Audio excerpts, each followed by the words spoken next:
So I'm going to talk about the challenges. So how many of you are from the automation industry?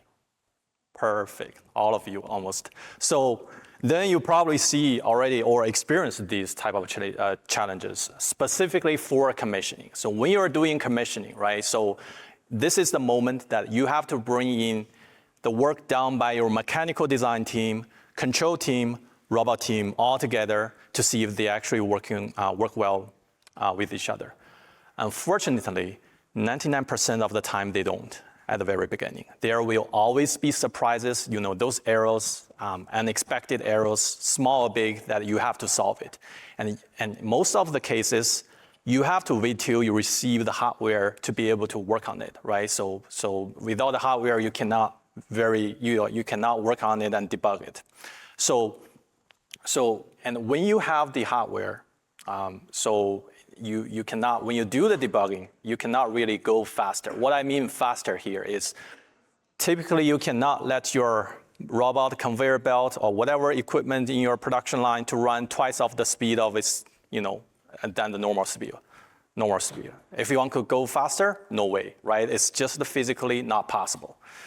And also because you only have one set of hardware. In most scenarios, you have to wait for your colleague to finish their work so that you stay in the line and you can jump into that to work on yours. There's very limited capacity of parallel working. So we have seen this from our customer about an average of 20% of the time spent on commissioning, testing and commissioning, 25% on average. Well, that time doesn't include the time that you are waiting for the shipment of your devices. No, that's pure labor here, 25%.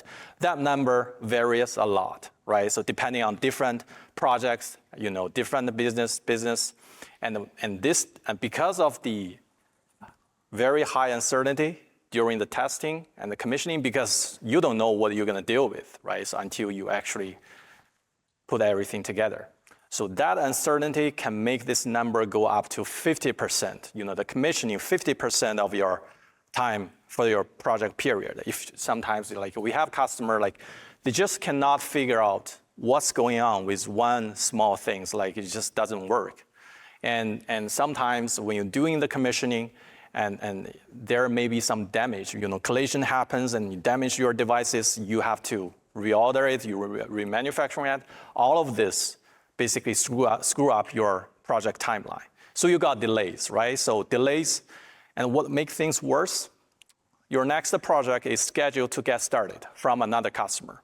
So you have resource problem, right? Because all your team are busy with the debugging of the previous project, you don't have any more resources to work on the next one. And in some scenarios, you're lucky enough, you can find a trusted third-party service provider, external resource to help you out, but you have to pay for the price.